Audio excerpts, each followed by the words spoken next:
All right, should we get this party started? Yeah. Thank you so much for joining us. My name is Amanda Day. I am a board member of WIFT and super excited to be here. I've been a full-time professional actor and voiceover talent for about 12 years now.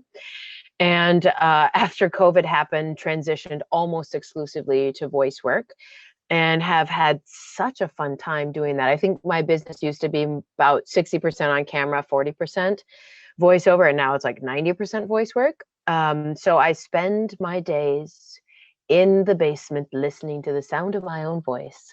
And it's really nice to be around people to have someone else to talk to. So I do everything from audiobooks to a ton of commercial work, guided meditations, a lot of different types of voice work, which I think is what it takes to have this diverse income source.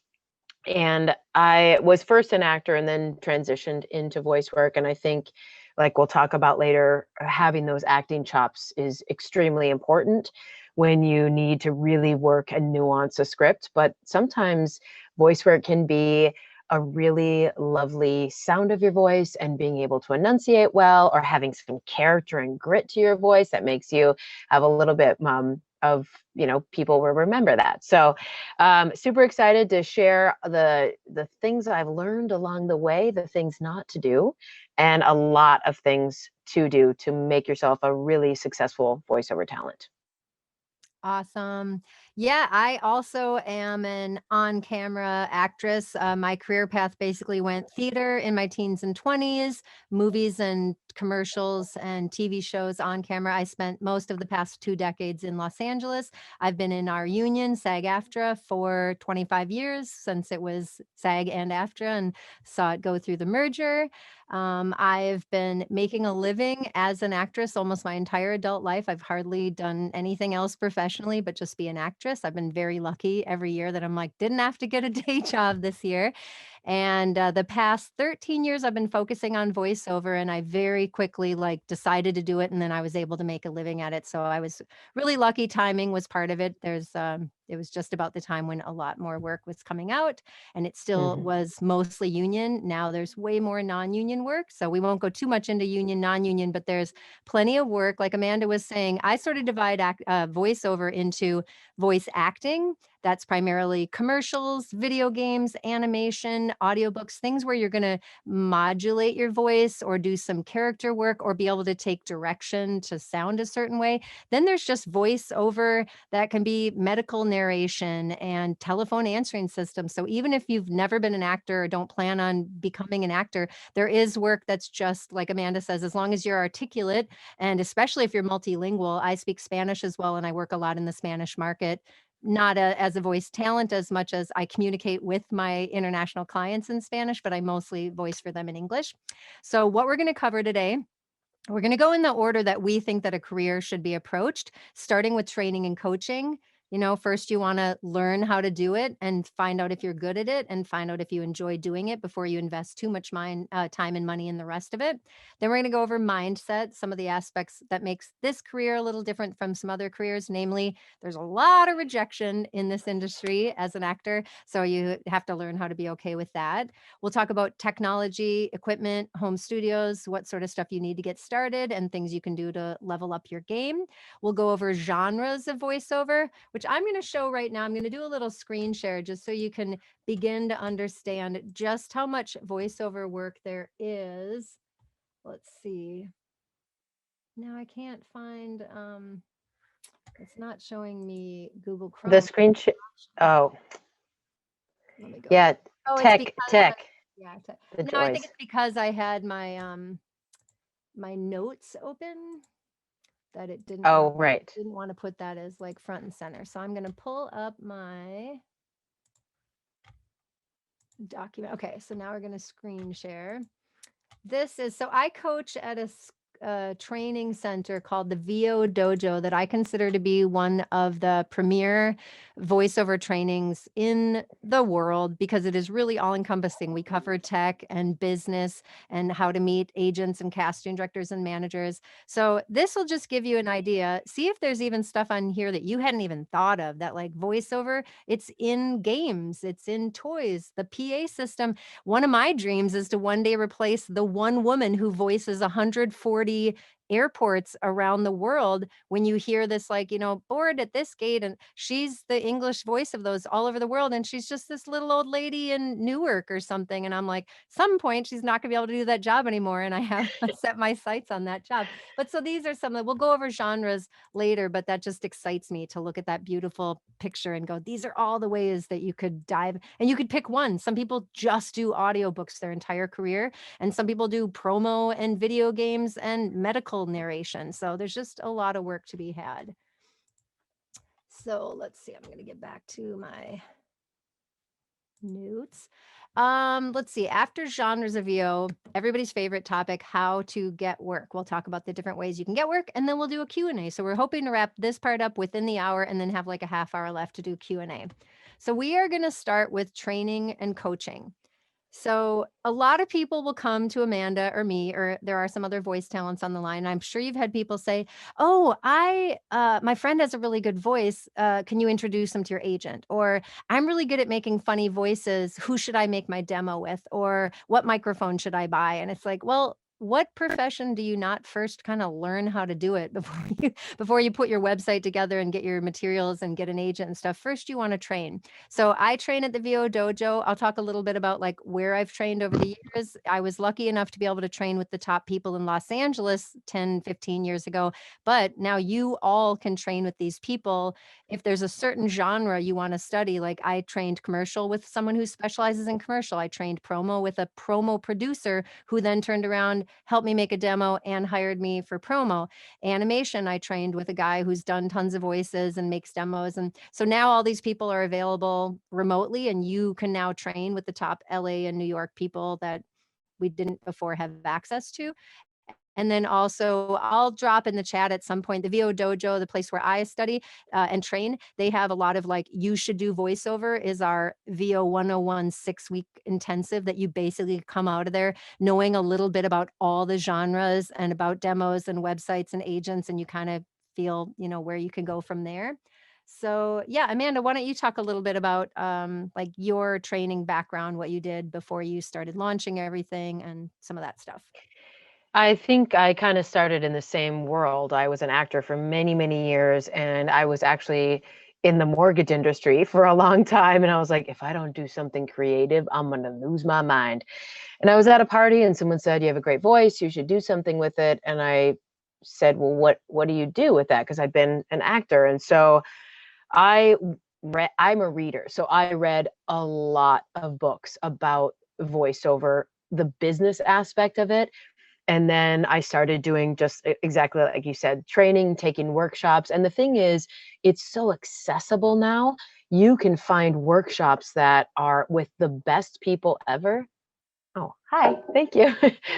That are with the best people ever, that especially because of our technology, you can tap right into them. There's someone that I've trained with in LA that has done exceptional work on video games, which is one of the things I'm really passionate about and hoping to get into more.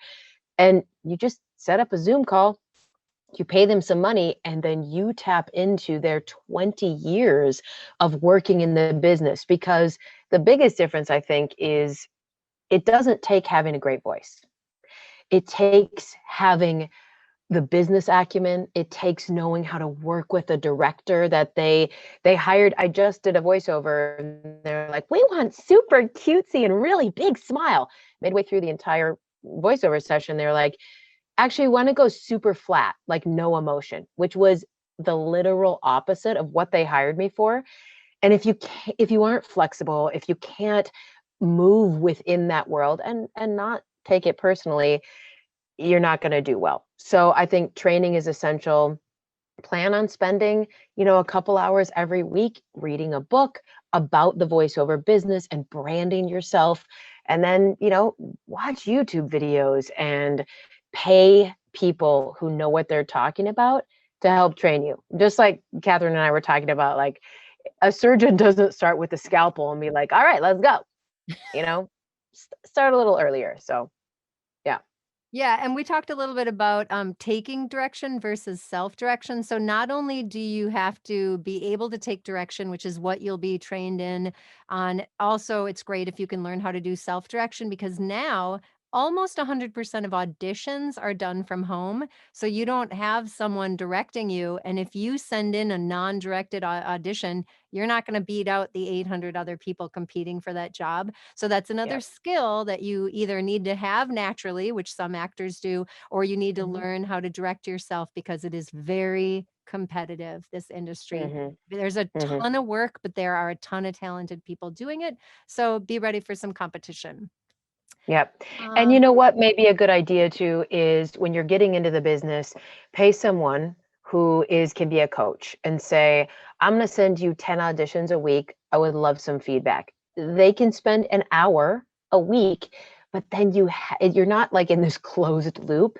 You get someone else saying, you know, what do you think about taking it this way or that way? It's really nice to have another set of ears yeah. when you're especially when you're just starting out. Yeah, and again, a really cool thing about the VO Dojo is that we have weekly workouts where we coach each other, not just like the teachers come in, but just other people that are either working as VO pros or they're trying to work as VO pros. We just get together for an hour or two every week and we run through copy and we practice reading it and then we get feedback and you get better and better at self-direction.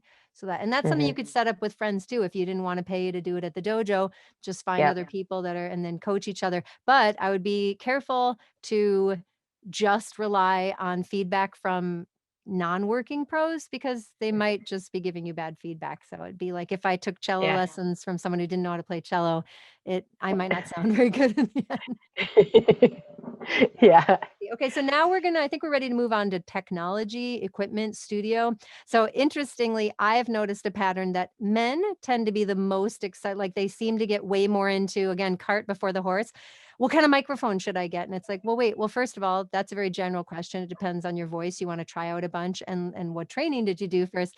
And then on the other side, a lot of women are like, oh, do I have to get a microphone? Like for some reason, we're just not culturally wired as well or trained as much to be tech focused. Obviously, there are plenty of female audio people, and there's plenty of male people who are intimidated by tech as well. But Amanda and I can assure you, as not super tech savvy people, that there's a lot of creatives in this field that did not know anything about sound engineering. And you just have to learn the basics. You have to learn how to record and edit your own sound as far as equipment goes. So we talk about an audition quality booth or room and then broadcast quality. The first 3 years I did VO, I was living in Filipino Town, LA, which is a pretty noisy neighborhood. And I just had to go into my closet and I go back and listen to that stuff. And I did not only auditions, I did jobs on a USB mic, which was considered good enough. And in retrospect, I'm kind of embarrassed by how bad it sounds. But having said that, if I had that same setup and had taken the time to just sound treat my room instead of going into the closet, I really discourage people from ever going into the closet because people will go in there for years and think it sounds good enough. And even if you have a walk-in closet, unless it's really tricked out to be a sound studio, sound booth, it's not a pleasant place to be. You don't have like, see, I have a window here. I have a heavy curtain on it. I can close for sound quality when I want to have like a live session, and then my lighting gets better. But the closet thing can often sound like a muffled box full of clothes. But if you're just doing audition quality, that might be where you work until you're booking enough that you can afford to trick out a space in your house. But it doesn't have to cost a lot. Like these sound panels that I have them covered because it's just prettier. But behind that Ecuadorian tablecloth are sound panels all around this room. I made them for like $25 a piece by getting wood and screws and rock wool fiber and felt and just covering them. And they sell for like $200 or $300 a piece. And if you look up a YouTube video, you can make them for $25. So put my whole studio together for my microphone's the most expensive thing, but this has paid for itself times 100 over the past decade. But if you're not ready for an AKG C414, you can get an Apogee mic or a Snowball. There are entry level $200 USB mics, so you don't even need the audio interface. You can just get off and running. Yeah, I don't know, Amanda, did you want to chime in about your tech stuff at all? Yeah, I would also say that tech can be somewhat intimidating because there's a lot of plugins, there's a lot of modulation that you can do to really enhance your voice. And then at some point, you kind of start to lose the actual sound of your voice. And to me, exactly what you said, it's treating the entire room. If you're just gonna like drape a little corner, you're not gonna have that sound. The wonderful thing is YouTube is filled with both instructional videos on how to create a sound booth for really inexpensive. Um, Also, Amazon has amazing high density foam panels that you can use to like create these rooms, and it can be a really really small area. Like I'm in a corner of my basement, um, and then you just keep working with the sound, and the more people that you have listen and say, would you just take a minute and listen to this sound, and I'm talking about audio engineers and people who are going to be using your sound in that like they need a really really high quality, they know what to tell you. And if you start to establish those relationships with people, they will actually say, it sounds a little echoey. And you're like, what is that? Oh, I hear a tiny hum. I can't even hear it in my own room, but they hear a hum that's from your laundry room that's 3 rooms down. So having a couple extra set of ears, I think, is really important. What I did when I bought a mic, because I'm not super tech savvy, is I talked to 3 audio engineers that I record with all the time. And I said, what is the best mic for my voice? And they told me, they're like, buy this. Also, you can buy stuff used. You don't have to buy new stuff. Really expensive mics, you can buy them used. So really tap into, there's a awesome community that's in the voiceover world that you can watch a YouTube video and you can really learn how to do something. A closet can suffice for a little bit, but it's if you're really producing voice work at home, which we're doing all the time right now, it has to be at a higher level. So Yeah, because there might be like live directed sessions as well. Again, we won't go into it too much for a VO 101, but there's Source Connect is the way that most sessions are directed yeah, live, where the client patches in on their end and directs you. But you don't have to worry about that for a while. It was years before I was doing like live directed source connected sessions from home, but that is becoming the industry standard because now that the clients have realized that they don't necessarily have to pay $300 an hour for a pro studio and engineer, they just expect the talent to have broadcast quality. So right now, you can still go to studios and maybe pay out of your pocket if they're expecting you to have your own home studio, but you will eventually have to invest in a pro broadcast quality home studio if you're going to make a living at this. yeah, definitely. And I think that comes back to that idea of taking direction. And I just did a session. I was telling Catherine that I was in Mexico for a month. So I like brought my studio with me. I mean, all you need are shorts, right? You pack sound panels is what you pack. And so a client was calling in from LA and South Korea, and I'm in Mexico. And we patched everyone in and we're doing this. And I think the biggest thing in this industry, whether it's acting and whether it's voice work, is this idea of, I'm going to be able to get you what you want. May not be the first time. And you know what? It may not be the 50th time. But if you're able to really let that tension go, listen to what they're saying. And like Catherine and I were saying, when someone says, okay, I want an ABC, make sure those are different. Make sure when you're giving someone something back, even if you need to take a breath and say, hold on 1 second. Okay, I'm going to end my sentence with a really excited, upbeat warmth. I'm going to end my sentence with, this is what you want, like the sense of confidence, all these different things, taking direction. And I found more and more it's okay to say, let me think about that for, 5 seconds, Yeah. rather than just like be nervous and go. And I think that where that mindset comes from is, there's if you're not like, if you audition and audition and audition, and this is a job where you audition and audition, and if you're booking 5% of what you're auditioning for, you're doing pretty well. So Yeah. knowing that you gave them what you could, Mhm. and what they wanted was different than you, that's totally And okay. I will And say to on move, yeah. On that note, never in my career have I seen the call for diversity. Like, whatever happened here because of COVID and George Floyd, the one good thing that came out of it is diversity like you've never seen before is being begged for. Like at Black female voices, I've never seen such a demand for them. There's so much work that I'll see the audition. I'm like, can't audition for that, not auditioning for that. So just know, like, if you ever thought before, like, there's just not a lot of me out there. Like now they truly want gender diversity. Do you see, Amanda, like breakdowns pretty often for non-binary or non-gender specific where Mhm. they want a voice that you can't identify. They want Yep. international voices with dialects. They want people that sound like people of color of different ethnicities. And it's never been so popular to be, other in the world today, finally. So it's a really good Yeah. time for people of color, for differently gendered people and women, even. Like it's historically been mostly males have gotten a lot of the VO work. So it's getting less male as well. So sorry to you guys Mhm. that are getting in as males. It's not going to be as easy as it used to be, but there's truly work for everyone out there now, which is great. Absolutely. So let's go Absolutely. back to these genres now. So I'm going to just share again and we're going to talk about these genres just a bit and then screen share. We're also going to share our websites and some clips so you can kind of see what Amanda and I have done over the years. So again, just looking at all the different things. So for me, I mostly run in this commercial TV radio little purple world. Narration, I love doing documentaries. They're not super common. I get like one or two a year. But I do corporate and explainer videos. I've never done e-learning, but I hear it's amazing pay for ongoing. You work a lot, but once you get a company that wants to hire you for e-learning, it can be like a six-figure career where that's all you do is e-learning because it's very lucrative. I've done some promos, a little bit of animation, more video games, and that's mostly it. What about you, Amanda? Where on this picture are you mostly hustling?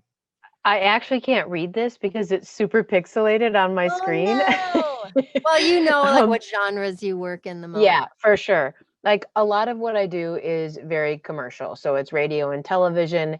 Sometimes I think my skill is being able to speak really, really clearly and really, really fast. I'm like, "Did I actually put anything into that?" And that's what sometimes Legal it is. talking. Mhm. Yeah, but sometimes you get a script and it is 45 seconds of copy and it's a 30-second spot. So being able to really read a script, understand what's important, really emphasize a couple of those words and fly through it can Mm, be very, very important. And that's something you can practice all the time. yeah. I do audiobooks, which I've really enjoyed doing.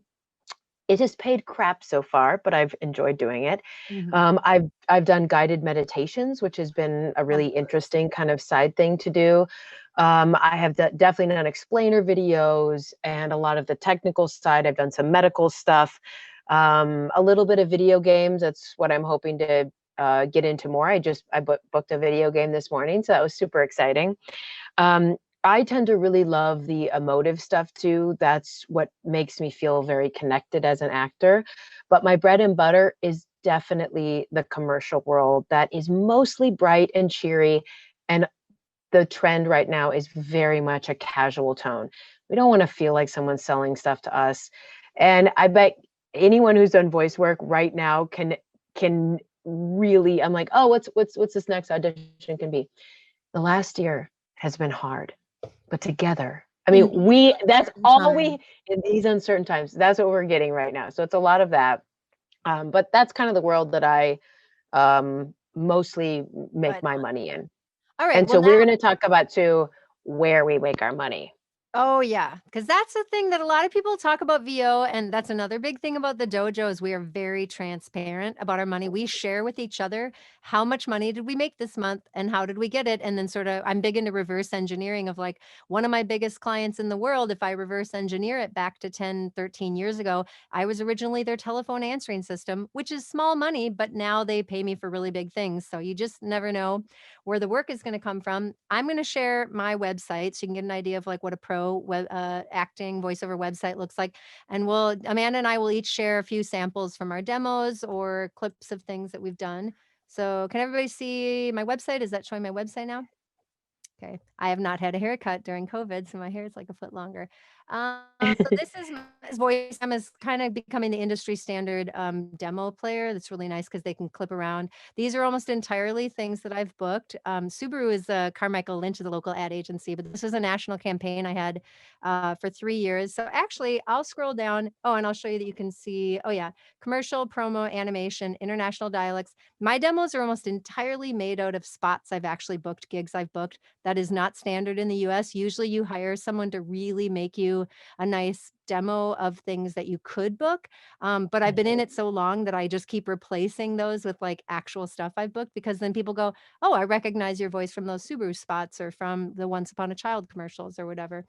But I'll play a few of my favorite gigs. They're like 30 seconds each, and then we'll pass it off to Amanda's site.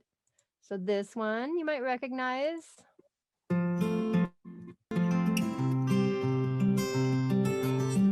It's where a road becomes a trip.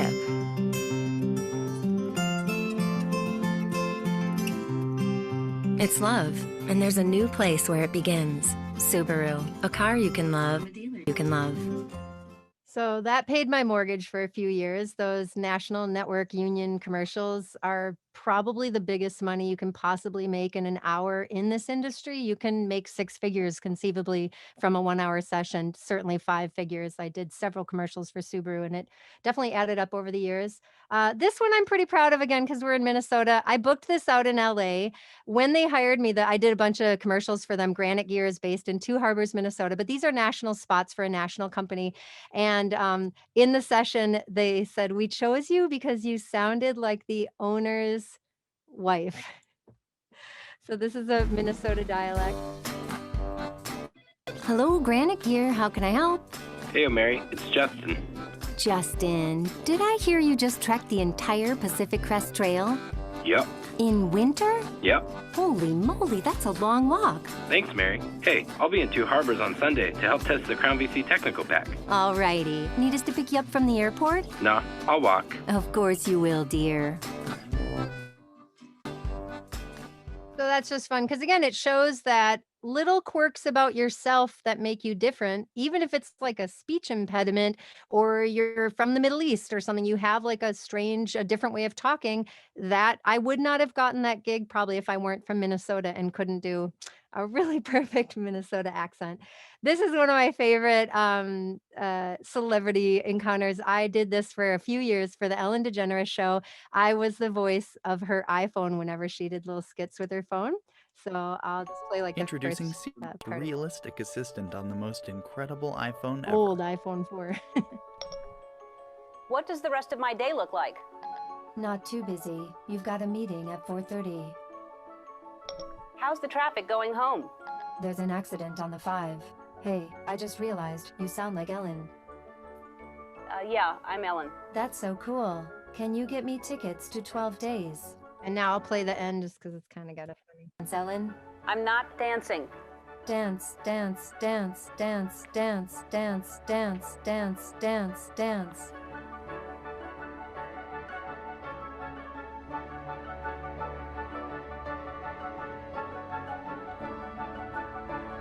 Well, Gangnam Style.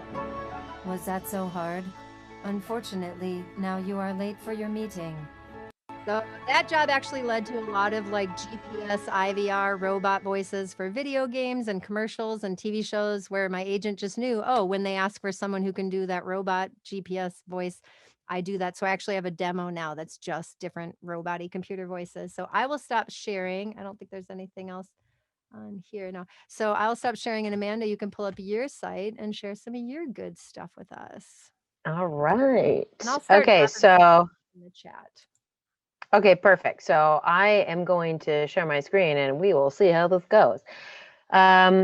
So I'll play my commercial voiceover reel and it'll give you kind of a good idea of the breadth of what you're looking for in just a commercial reel. Experience and insider knowledge. There's no better way to see this great land than with Holland America.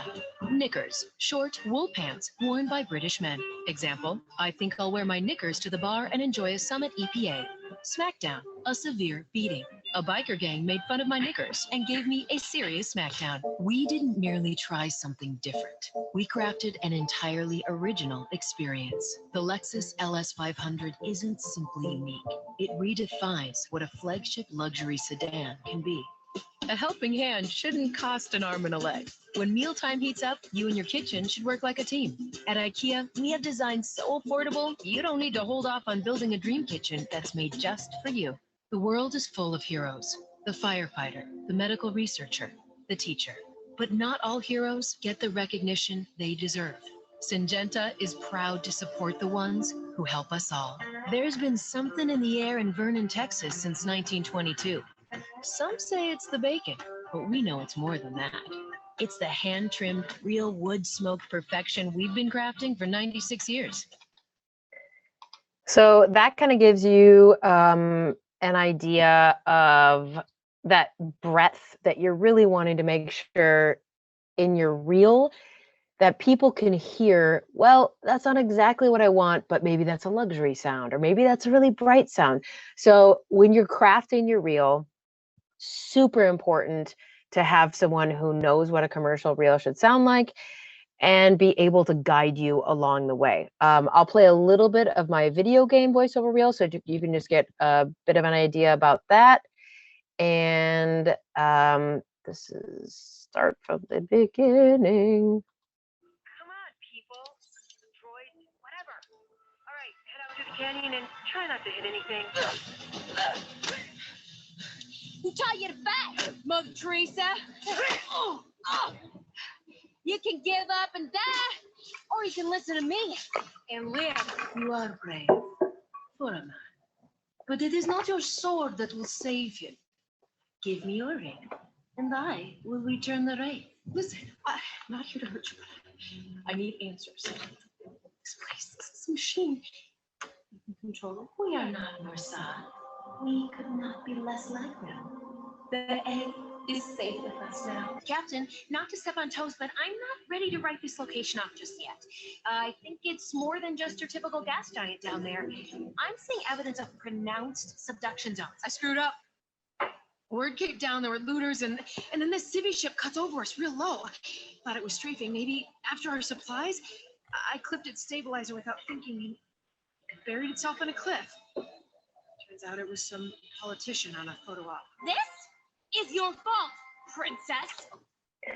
All right, that is enough of that. But that just gives you kind of a good idea of what you want to go for as far as a reel, the diversity. And I mean, spend money on your reel. That is your calling card. If you have anything that you're spending money on, I mean, your mic needs to be good, but that reel should be spectacular because that's what you're going to send out over and over and over. That's how you're going to get an agent. That's how you're going to use your marketing to get direct bookings. That's how you're going to get on these pay to plays, which is the next kind of thing we're going to be talking about. Nice. But that is your calling card. Yeah. I agree. There are places where you do not want to skimp on investment. So now the most exciting part of the evening that everyone wants to know, how do you find this work? And I divide the work into 3 general areas, what I call the gatekeepers. Now that'll be agents, managers, producers, directors, casting directors. These are the people that you would audition for, and they decide, or they help you get auditions, or they decide whether or not you're going to book it. But now there are sort of other ways that you can get them, which are pay to plays. And Amanda will talk about that. And then I'll kind of chime into about these different websites and how they work and how you can get work off of them. And then direct marketing, which is where you directly reach out either through your personal or professional networks, or cold calling, or just reaching out to companies that seem like they could use your voice and booking directly without needing an agent or a manager or an even audition or pay to play.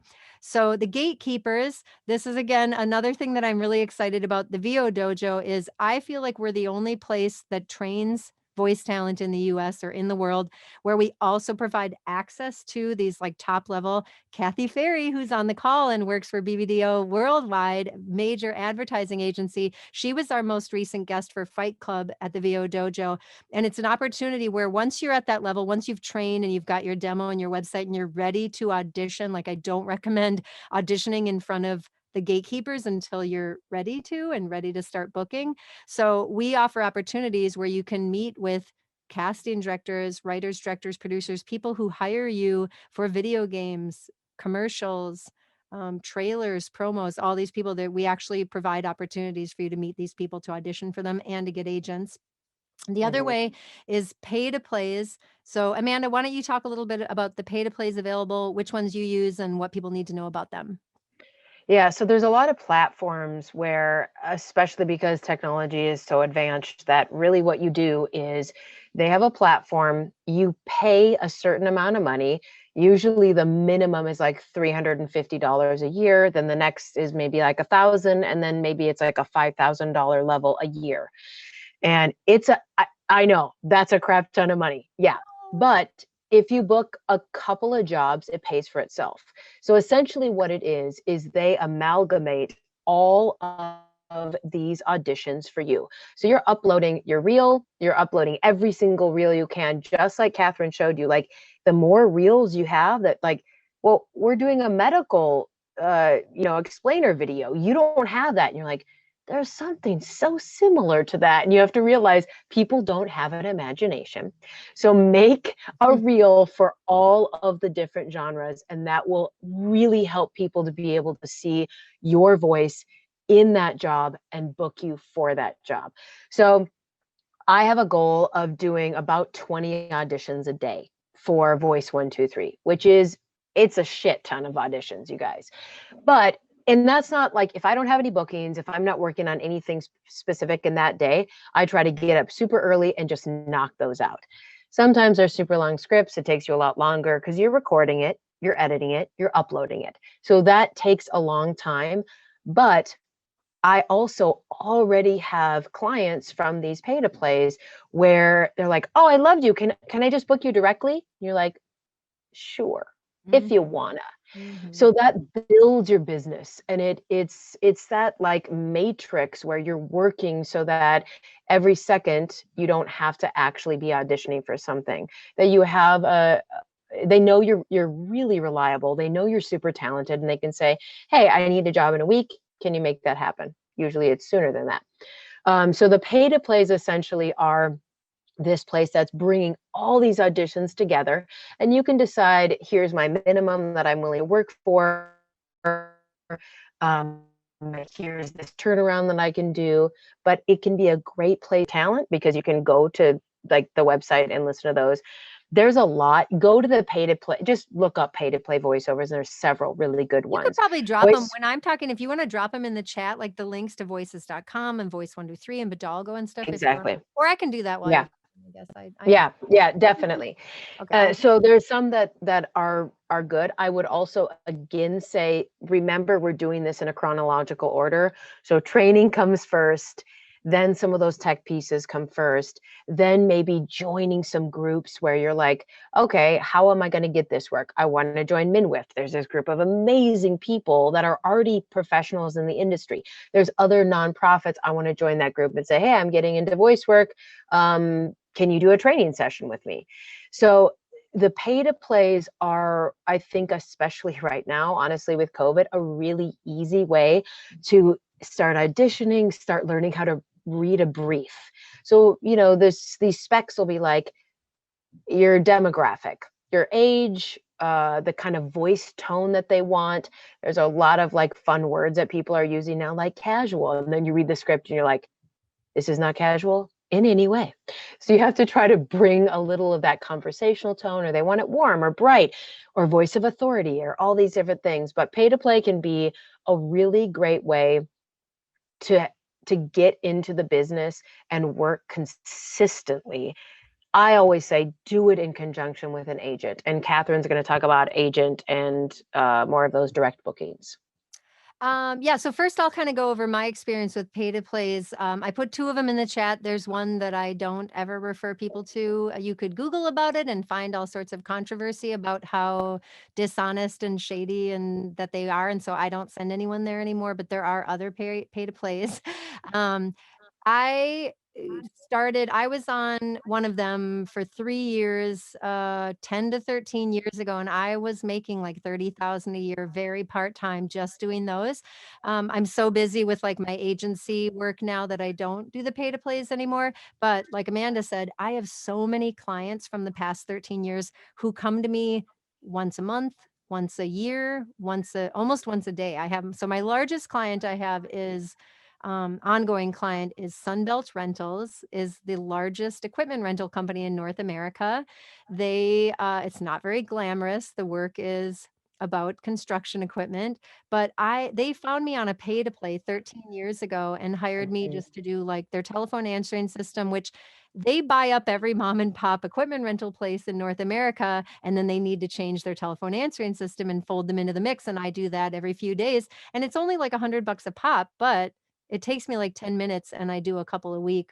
And now they're launching in almost every Walmart in America, like and they mostly are sort of business to business. And now they're going direct to consumers where you're going to be able to rent like A to Z rental, but they'll be in Walmart and you'll be able to rent all the little tools and not buy every tool you need for like a job. And then there's all these safety videos and instructional videos. So they just called me and they were like, hey, you do our phone system. Do you want to do these for the same price? Well, I did the math, and 50 cents a word for 40,000 words all of a sudden becomes a lot of money for not a lot of work, because that's what I charge for telephone answering systems is 50 cents a word, and they're a $5 billion company. So they didn't know that's sort of double the industry standard. I didn't know either because I don't do a lot of that kind of work, but I was just like, I don't know, 50 cents a word. And they're like, can you do like 40,000 words in the next month or so? I was like, yeah, sure. That's a lot of money. And then now they've actually got me doing commercials for them. So those even pay more. You don't generally commercials start at like $1,000 just for like a little web video. And then if it's going to be broadcast, whether it's union or non-union, I actually wanted to ask, just so we have to see if we have to go into anything about union, could you raise your hand virtually or otherwise if you are currently in SAG-AFTRA, the union, the member of the union, Jamie? Okay. We'll just have a little private consult with you. Then we don't need to go into like converting and stuff. But there is a way that if you're a full member of the union, you can take all this like non-broadcast stuff and just convert it to union. So you don't have to do non-union work. You can still run it through and get like your pension and health and not get in trouble with the union. So direct marketing. Well, first I'll share my current direct marketing story, but I think Amanda maybe has more anecdotes and stories because she's been doing direct marketing a little longer. But I definitely came up in the era where most of the work was union and most of the work came from the gatekeepers. And I've gotten to see over the past 15 years how much that's changed. So now I'm learning how to direct market because I'm not getting enough work through my agents anymore because so much of that work has turned non-union or just kind of dropped off. There's just not, and now there's just a lot more competition too.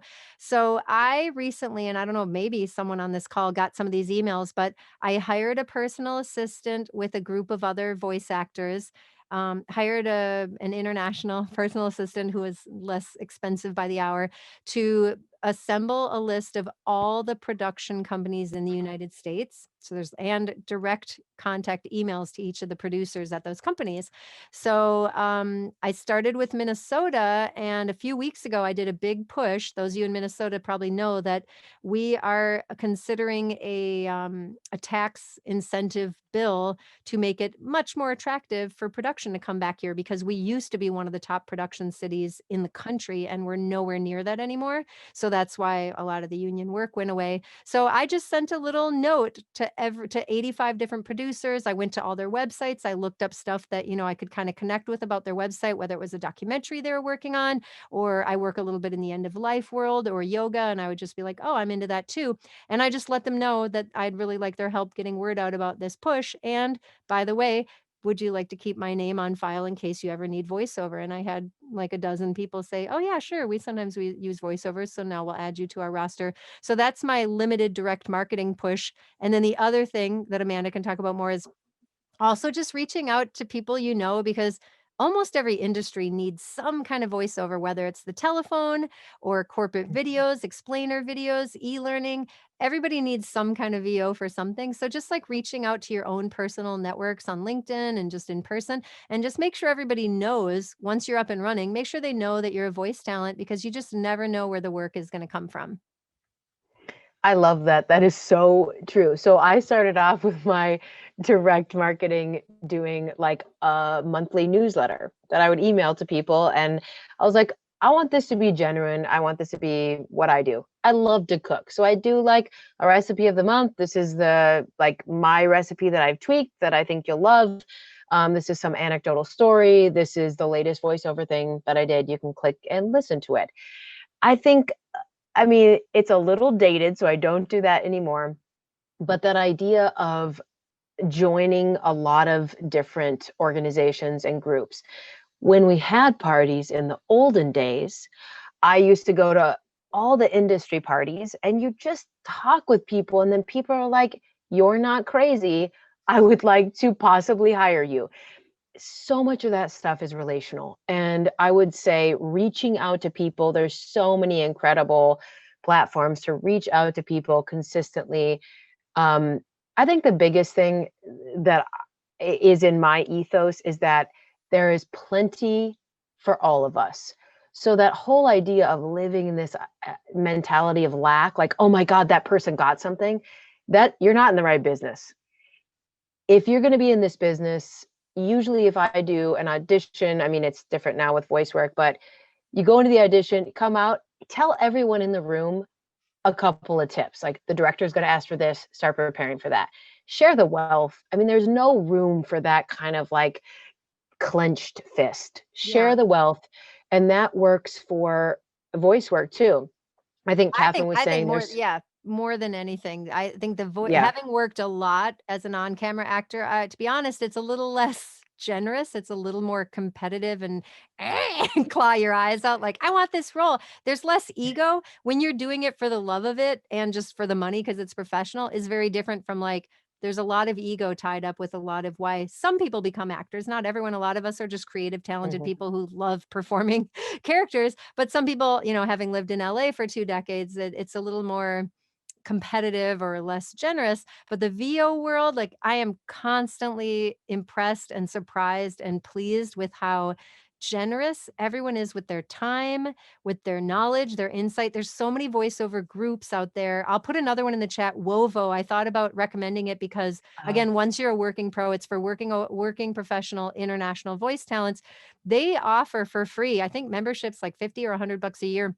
Included in the membership, you can get a consultancy consult on your studio that they will listen and tell you what you need to do to make your studio better. That's something people charge Yeah. hundreds of dollars for, but it's included in your membership because we're all just working professionals helping each other out. Mhm. But I think you'll find like the more that you reach out to people and just say, hey, can you recommend someone who's like a good animation coach and teacher, just specific questions. People are just so generous. People will send auditions. I'm sure Amanda's done this as well, where I'll get an audition and I'll be like, I could take a crack at this. I could probably do this. I don't know if I'll book it, but who'd be really great? And we refer each other and we share with Mhm. other people, like send auditions to people. So it's Yeah. very And generous. then I also hired a manager, Celia Siegel, who I think Catherine, you're with too. And she's actually based out of Minnesota. She doesn't have a whole lot of Minnesota talent.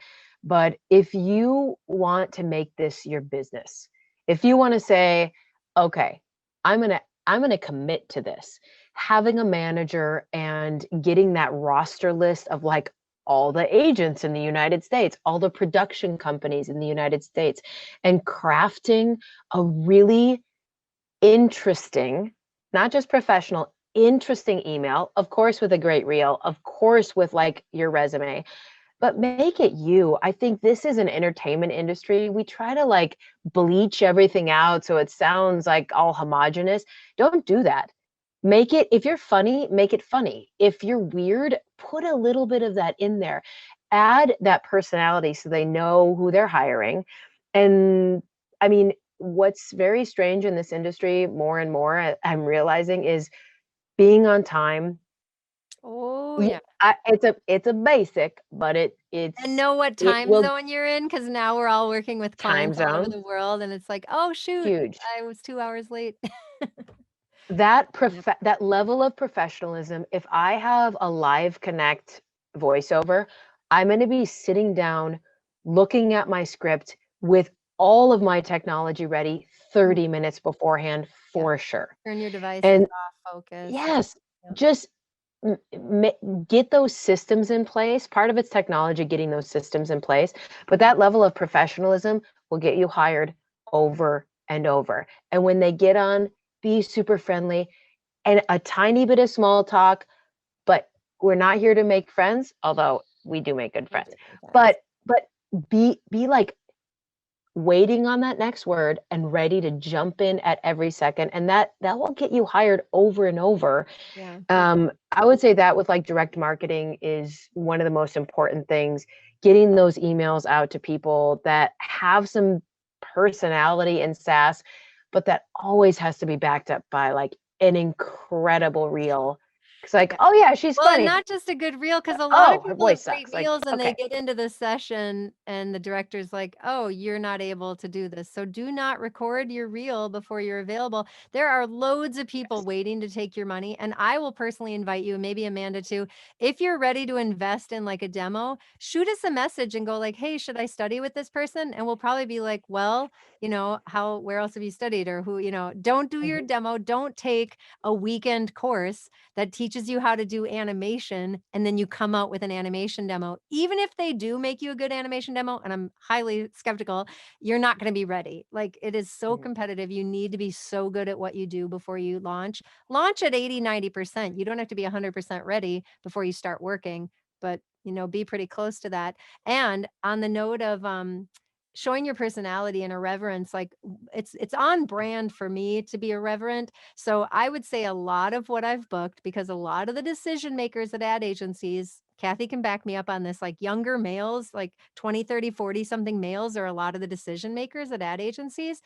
I put swear words in there that maybe aren't even in the script, that I'll just be like, "Oh shit, what did you say?" And then I'll do like, an intro or an outro. And that's your chance to sort of, and even for the pay to plays, if you want to put a little funny, or if funny's not on brand for you, put something really dramatic at the beginning, but feel free to kind of personalize it yourself on the ends so that you stand out, because more than Mhm. ever, the industry is about personalities, connection, real people.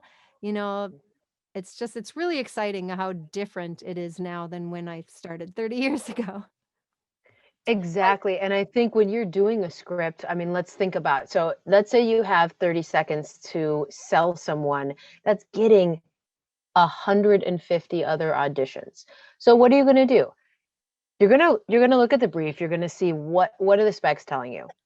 You're going to make your own interpretation, but maybe do two takes. And the other take is like, this is where I feel not only is on trend, and listen to a ton of radio ads, listen to a ton of TV ads. Turn those up. Everyone turns them down. Turn Your that up homework. and listen to what's on trend. That person just got paid $100,000 for that national campaign. What makes that voice unique?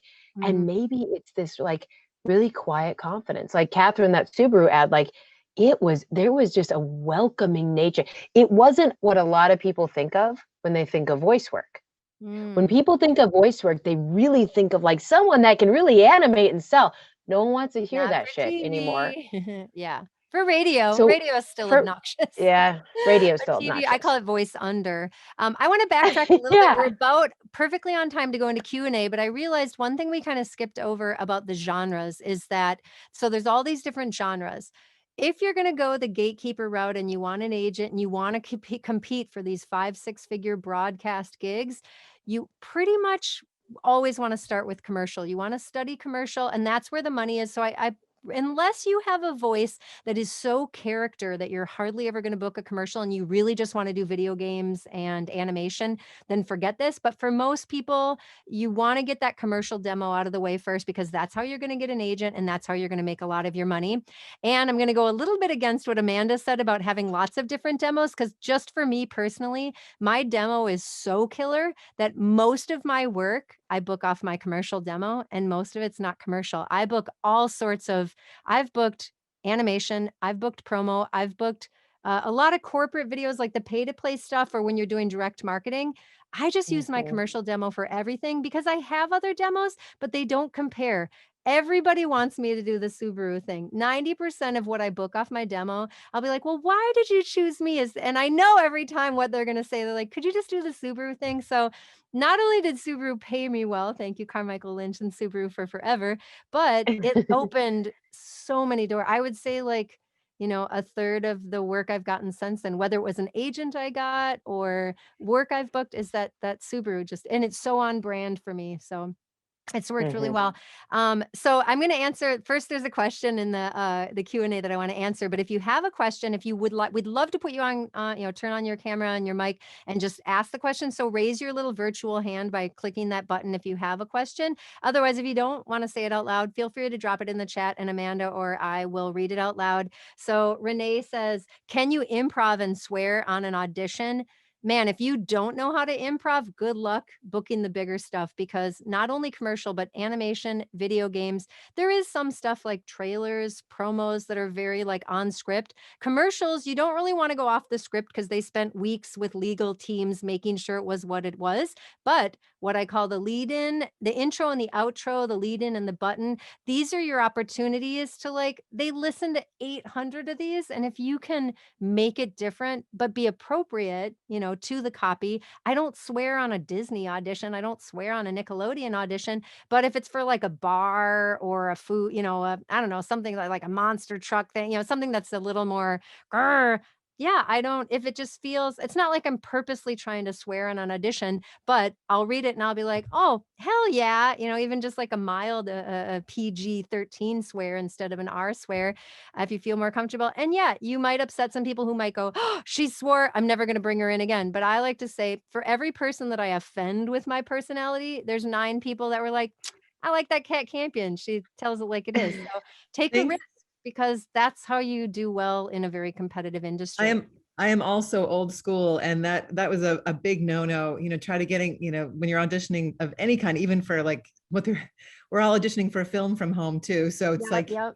there's a piece in my brain that says I can't go off script. I shouldn't go off script. And I think that's Oh, old-fashioned. no. I think it's old-fashioned thinking. It's No. been a long time that we've been able to improv. In fact, again, like my on camera, I was on the TV show Weeds. I was in the movie North Country. Most of like the bigger on camera gigs I've booked have been because like I yucked it up in the audition, and they're like, bring her back for the callback. So it's been probably 15, 20 years that you've been encouraged to improv. But yeah, in the 80s, 90s, I do remember being like, we don't have time for your funny business. This is serious industry. But like, no, now it's just like, have fun in the room. I love what Yeah, I love what you're saying too about the intro and the outro. Like maybe your improv is the line is like, "Oh, I don't think so." And maybe your intro is, I don't Yeah. think so." Like it just Mm. tiny little nuances that can let like this scene has been going on for a long time and we're just jumping into it. Yep. So a little bit at the intro, a little bit at the out. Maybe it's not even words. Maybe it's like, Utters and no, mutters. I don't Yep. think so. I call Yeah. those utters and mutters, and those are another thing. And Others and mutters. That's and I great. think Love I that. learned that Caroline Berry is like a 80-year-old commercial casting director in LA who I took a class from like 20 years ago, and she taught me utters and mutters, and I translated into VO. And again, I think there are some tricks I do that are part of why I book so much, and part of it's just standing out appropriately. If you can stand out, great, Mhm. but don't do something that doesn't fit. It's just like, oh, she really gets the copy that, yeah, like Amanda says, like, just things that those are not written in the copy. You put them in there and it just makes you stand out. So, all right, Peace out. let's go on to N.A. Dorfler. And I think you maybe said you already are a working pro. So yeah, tell us what you got.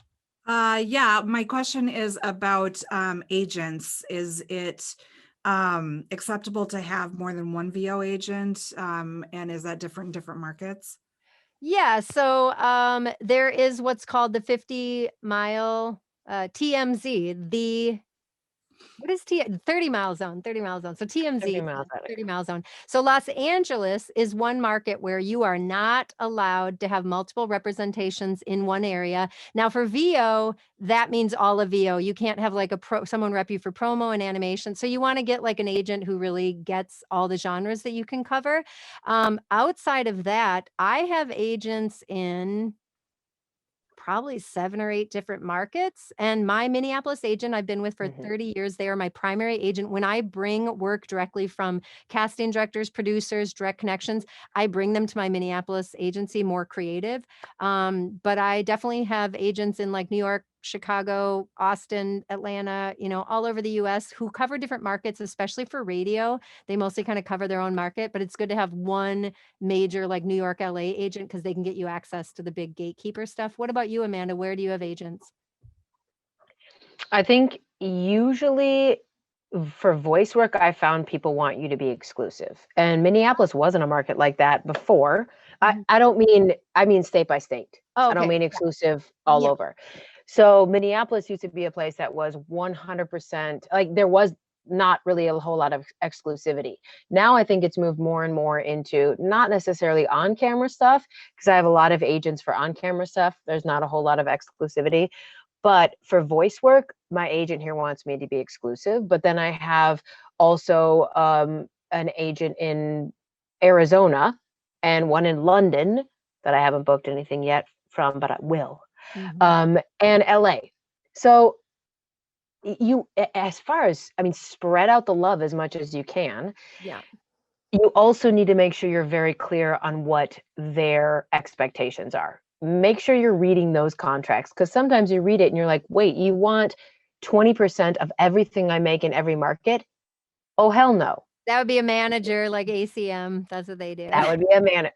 Yes, some managers want that. And you have to decide, is that going to be worth it for you? Because they're going to be putting your face or voice in front of a lot of different people.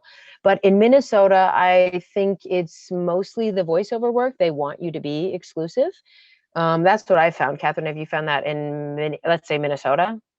That the local agent, yeah, I mean, all agents everywhere would love for you to be exclusive, but Well, when I moved back here after 15 years in LA, I was repped by the 2 union agencies in town, and one was very excited I was back and one didn't seem to care so much. So the excited one said, if you go exclusive with us, we will take care of you. And I liked the way that sounded. So I said, well, what other agency is there? And man, I feel like they're more like a management company because I can go to my agent with anything of like, what should I charge? This person's talking to me and it's small enough, like maybe it's $1,000 or $2,000 and I don't want to bother my agent with it, but she'll take the time to go, well, if it's going to be this, and ask them these questions and make sure it's not exclusive. And then you can convert it to union. But she also picks up the phone for me. I got a national network Pillsbury commercial based on my demo because Pillsbury's in Minneapolis, like 3M and Health Partners. I did 15 commercials for Health Partners, national network commercials, Honeywell, Best Buy, Target. So this is a good town to be in that has a lot of big, billion-dollar corporations. But they know her, they have a relationship. So they'll call and say, send us like your 5 top talent that might fit this thing. And then, I've booked spots, which never has happened to me in LA. I was with Abrams artists for years in LA. They got me promo work off my demo, but commercial work, that's really big competitive stuff. And they don't usually book it off your demo. But when you have an agent who's got deep relationships with big corporations and pick up the phone for you, it's worth it. So I am exclusive in the market. Yeah. I think the other really quick thing I would say about agents is that to remember it's a relationship. So you don't just have to be super thankful. You should be, and you should get your agents amazing gifts every single year. But oh boy. You remember, this is a relationship. And if you're not getting something out of the relationship that you need, go back to your agent and say, hey, I need feedback. Why am I not getting very many auditions? To keep that communication up. When you book something that's not through them, send them that and say, I'm super excited to share with you. I just booked this thing. When you have a premiere of a film or you have a premiere of something else, invite them so they know that you're vital and you're very bookable. Keep that relationship open, but know that you're paying them too. So it is a dynamic relationship. Okay, so let's move on to Kirk's. I want to hear your question, and then Amanda, I can read one of these questions down in the chat. So Kirk, why don't you unmute and let us know what your question is? A lot of what we've talked about is gunning for these high dollar per word commercial things as kind of like an apex goal in this world. But what about some of the less sexy, longer form, lower dollar per word, like an audiobook? Maybe you guys addressed this. I had to step out for a second. But what do you think about auditioning for audiobooks or reading articles for people who are visually impaired and things like that? Because I know there's a lot of that. I'm sure it's lower paying, but maybe it's a way in that somebody who's kind of like me, who might change horses kind of mid-career, could possibly break in. Yeah, I'll pop on this, and then Amanda can chime on in her version. We did talk a little bit. So the pay to plays is sort of the opposite of the gatekeepers. The pay to plays is where you're going to find a lot of that work, but audiobooks is sort of its own thing. There's basically a pay to play, but I don't think you pay to be on it. ACX is a place where you can post your audiobook demo. Audiobook might be one genre where I wouldn't encourage it, but I would say that you could start with just a homemade demo of audio that you read to record, to put it up on ACX and see if people might be interested in, what do they call it, Amanda, when you're not getting paid in upfront, but you're getting a back end? Profit share. Profit share. Sharing. So you can get profit sharing where they take it, there's less risk for them, where they hire you to do the voice and they're not going to pay you anything up front. But if the book sells well, you could end up making a lot more money. I'll drop another link of VO Dojo actually offers a specific course on audiobooks. I mentioned, maybe you stepped away when I mentioned my 50 cent a word job that I work for Sunbelt Rentals, very unglamorous corporate narration. But honestly, most of the people I know now who work exclusively in VO, they make most of their money doing corporate narration or e-learning or audiobooks, because that is the steady. You don't really have to audition for it as much as you just have to find a client who loves you and will use you over and over again. So that's a very good question. And I think for a lot of people, especially who are not actors and aren't going to become actors, that's the work you're going to get. And it can definitely be a career. My guess is investing in an hour or two of studio time locally could be valuable. I mean, you say homemade, but I mean, I would go to NPR and, for $75 an hour, I can go have a studio and an engineer and, have the track laid down really nicely. Yeah, the issue with that is, are you then, when you get this audiobook that might not pay you that well, are you going to go back to that studio to record, or are you going to try to record from home? Because right now, clients in that world want to hear what you send them should be recorded in your studio or a studio you have access to. So if you want to do an audiobook that might take 20, 30 hours to record, if you want to pay NPR, but if you aren't set up for that yet, I wouldn't go ahead and record something at NPR that you're not able to replicate at home yet. I do think, though, if you're really passionate about doing audiobooks, and I've done several audiobooks, investing in a home studio for audiobooks, you don't have to spend a ton of money. And you can, there's such a diverse array of audiobooks. Like I've done like vampire romance novels, super fun. I have low standards. I thought it was great. I've also done really exceptionally well written. I will say it's really hard to make a book sound great when it's poorly written. So that's one of the things with that profit sharing. So the main differences in audiobooks are profit sharing and paid per finished hour.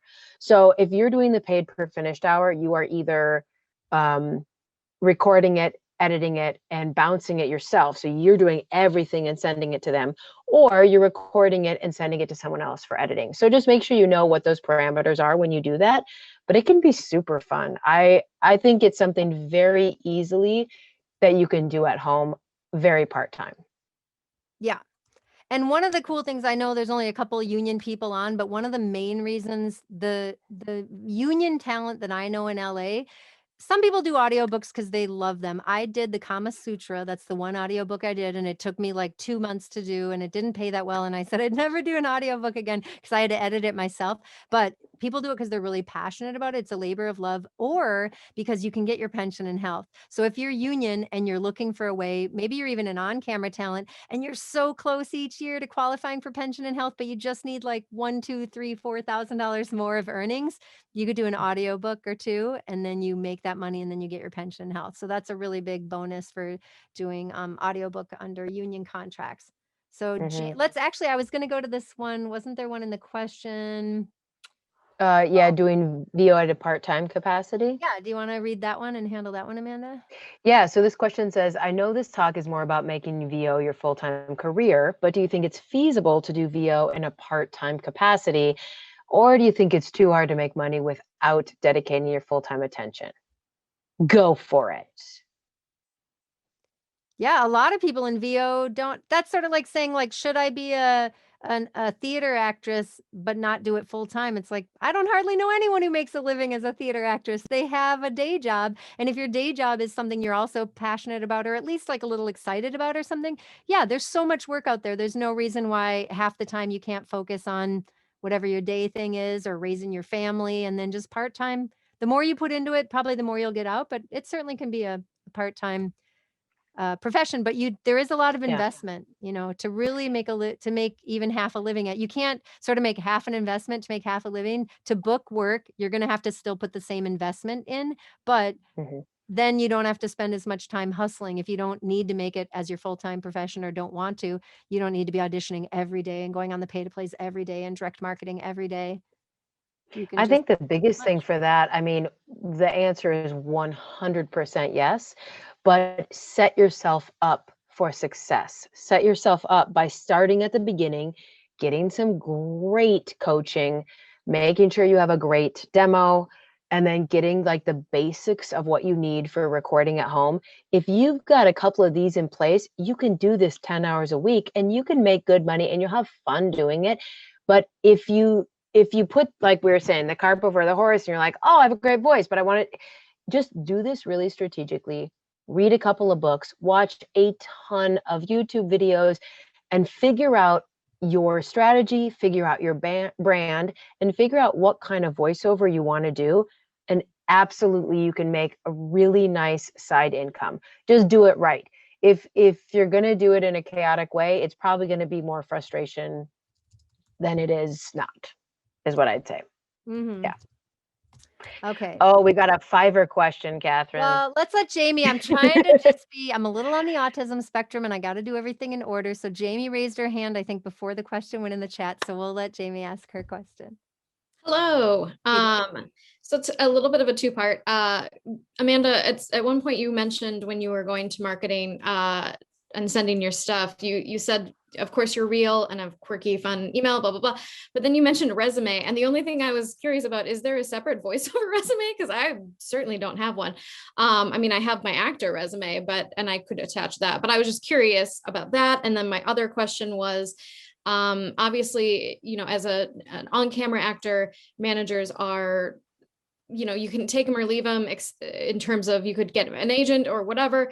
But in terms of the voiceover world, if you're wanting to expand in other markets, do you think it's valuable to start to try to find a manager to help you expand into the other markets first? Or is it just something you should just go for with other agents? I got stuff to say on both Great questions. You brought up the resume. Do you want to touch upon a little bit of are you actually using VO resumes and how? Yeah, I mean, here's what I'll say.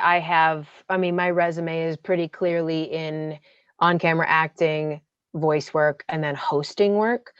I think having a really full resume is awesome because maybe someone wants to book you for a voiceover work and they're like, oh my God, you did on-camera work for a video game. Let me go on. And that can like bring them into something.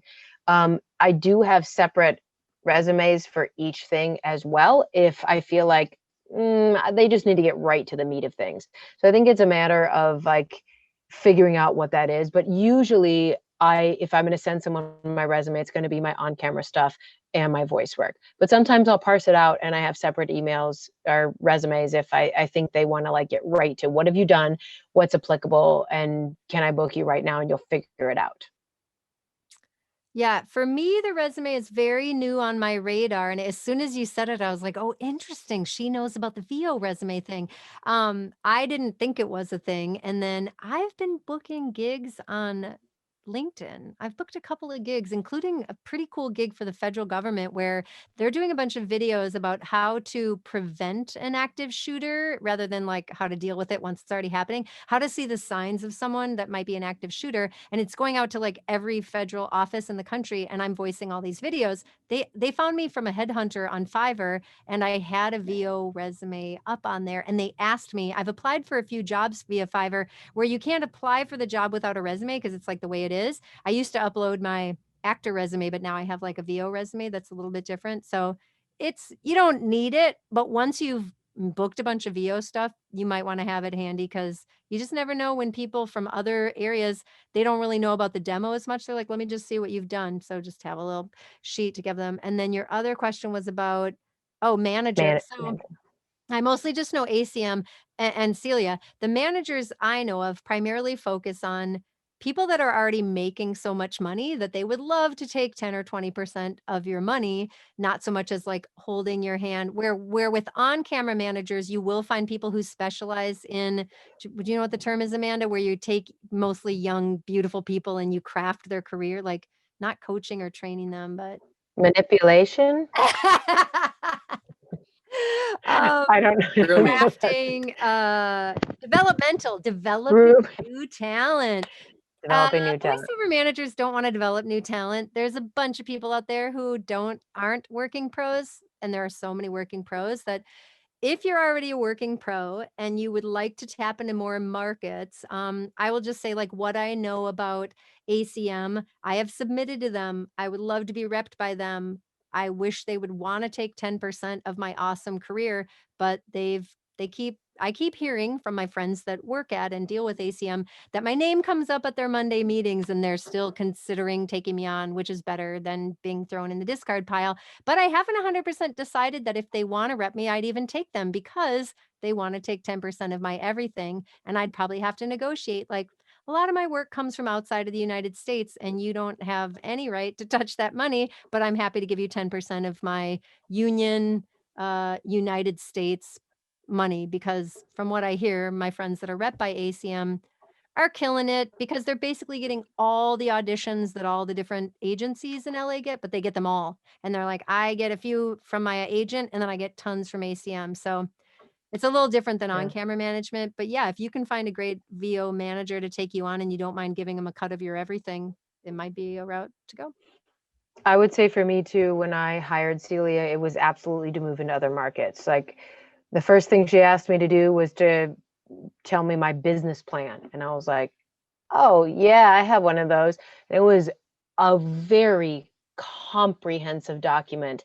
So one of the best things for me in hiring her was looking at what my business plan is, like a 25-page document, and figuring where am now, where do I want to be, how am I going to get there, very, very practical steps, and then moving into other markets because Minneapolis is a small market. It's an awesome market, but there's a lot bigger market. So I for me, that was a big part of hiring a manager. And I think the next year will hopefully play out to get into some other markets. Yeah. And Celia Siegel will be on our guest panel for VO 102 in August or September. So you can ask manager questions of her too. And we're also going to have some other hotshot VO people in our next round. So now we have the question about Fiverr. Are you on Fiverr, Amanda? Do you want to talk about Fiverr? I'm not on it. You're not on it. Do you talk about it? I use Fiverr all the time. I'm just a customer though. I'm a customer. As a customer. And what do you find? Voice talent on there? No, a drummer for my album, my entire album. Yeah. So Fiverr, cheap. Yeah. Well, okay. So the thing about Fiverr, as most people know, is it starts at $5. But if I wanted to put a profile on Fiverr and start at $300, because I don't turn my microphone on for under $300 unless it's an ongoing, IVR telephone thing for $100 or whatever. But you can set your minimum and you probably won't get much work on there. I think they take like 25%. I think that's almost offensively high. The pay to play that shall not be named was taking up to 90% without letting the talent know that that's how much they were like, oh, this talent's willing to work for $100 and the client's willing to pay 1,000. Guess we'll pocket 900 for ourselves. So that's the pay to play that shall remain unnamed. You can Google around pay to play scandal and you'll find it. But I don't have a huge problem with Fiverr any more than I do with other pay to plays that charge talent a ton of money to be on there and they take a cut. One thing I love about Bodalgo, especially if you're multilingual or have some European connection, because a lot of the work in there is European and they want like British voices or they want people who speak Dutch or Spanish or Italian or something. But there's not as much competition on there either. One thing I love about them is they vet talent. So you can't just pay to be on there. You can upload your stuff. And if he doesn't think you're broadcast quality, he'll just take your stuff down and be like, nope, you don't get to play. This is vetted. The other ones are not vetted. Anybody with a microphone or without, I guarantee you there's people on those other sites that are just talking into their onboard microphone on their laptop and it sounds like garbage. But Bodalgo is vetted and they don't take any money from the talent or the client. All they do is you pay your fee to be on there. They host you and you get to audition. It's like €200 a year or something, but they don't take anything above and beyond that. And maybe does Voice 123 not take a commission either, or do they? They don't. They don't. No. The other one I would does. also say with Fiverr, like you can find work on it. Just don't be a part of the race to the bottom. So don't audition for anything that's less than 100 or $150. Even when you're starting out, $100 should be your minimum when you're starting out and like building your chops. So yes, you can find totally legitimate work there, but have standards so that you are not part of the race to the bottom, is what I would say. I agree. Yeah. Let's see. So, is this from John O'Hara? Producing independent animation has changed in the last 20 years. Motion capture acting is super inexpensive now. So there are lots of new animation being created by, looking for character VOs. That's a really good point. Animation, again, one of the good things that came out of pandemic is that animation is exploding. I finally booked a big union on-camera job in Minneapolis last summer and it got canceled. There were 8 or 9 spots and they got canceled because of a COVID outbreak on set. And I'm just doing 100% VO now. I'm not even going out for any on-camera anymore. So animation, it's not going back. It's the same way that now that you're expected to have a broadcast quality home studio, and if you don't, then good luck catching up, because the studios are kind of dinosaurs now. Now that the buyers realized we don't have to pay $300 an hour for a studio, most of them are either not going to be willing, or they might choose someone. If it's close between someone who has a studio and doesn't, they're going to start picking people who don't, just so they can save a few $100s, which is sad. But because I love going into a studio and just acting, just voicing. I don't want to edit. I don't want to be an audio engineer, but guess what? That's what you signed up for now when you're doing VO. But yeah, the animation world is exploding. Voiceover in lieu of on-camera dialogue because of COVID. And even now, I mean, I finally got vaccinated and half of Minnesota is vaccinated, but it's going to be months before we're vaccinated enough that on-camera is really going to pick up. It's going to be a year or two probably to catch up.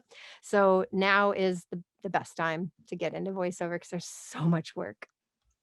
There's so much work. And that's definitely the perfect way to like wrap this up, that if you want to do this and you're passionate about it and you follow these steps, you can make a really good living and do something you really love.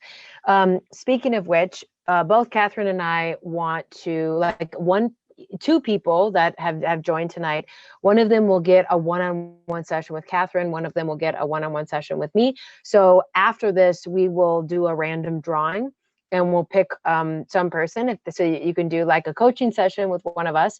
It's valued at about $150 each. And we'll contact you and we'll make sure that we get in contact and we'll help get you launched. And I just want to say, like, for me, if anyone has questions, text me or Facebook me or let me know. I mean, like we said, this industry is super fun. If you want to get into it, we want to hold your hand doing it. Like, let's do it together. So yeah. Did you say how we're going to do the numbers? Should we have Kathy Ferry pick a number and Kelly Pratt pick a number, and you and I will just go through the participants and say who won what, or are we going to do it after the fact? I think we'll do it after after the fact because we need to Okay. go through and see every single person that registered, and then Oh, we'll okay. contact them directly. Okay, so we'll let you know who won the free consultations with us. Yeah. Yes, definitely. So, and also, if anyone's interested, we're going to be doing Voiceover 102 with some really spectacular people. We'll be having that coming up soon, and we have some like Minnesota Women in Film and Television. We're very, very focused on making sure we're bringing people into the fold of if you want to make this your career, even if it's 10% of your career, let's walk through it together. Let's find ways to connect people. If you're into this, there's someone else that's into it. So like, let's connect together. So join our organization. We would absolutely love to have you. It's super easy. And also, if you do, all of our education series are free.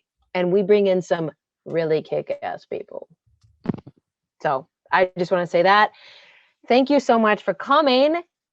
It's been super fun just to see everyone and talk about what we like.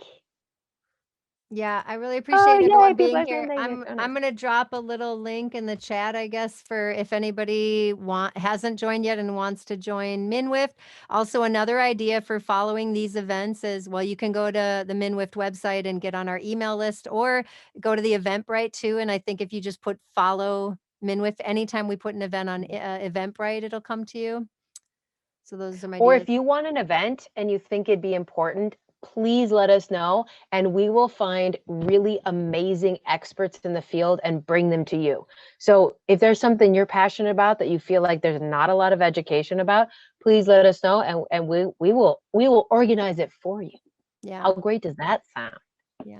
And thanks for those who joined recently, and we can't wait to see you in person Yeah. when we start doing those again. We throw great parties that are catered like unbelievably well because we have caterers and craft service peoples in our membership. So we have Yeah. delicious food and drinks at our I meetings. think sometime this summer we're going to have like a drive-in or a sit-in movie. And so we're going to be looking for filmmakers. We'd love to have people that join the organization so we can showcase your work. That's really what we're about. We want to showcase your work. We want to build each other up as a community of filmmakers and people in the arts. So get in contact with us if you have a piece that you want to be shown, whether it's a voiceover piece, whether it's a short film or a feature or something hopefully weirder than that. Get in contact with us and we will try to make sure other people are able to experience your art. Yeah. Thanks, you guys. Good night. Thanks for coming. Right on. Have a Good night, guys. everybody. Good night. Yay.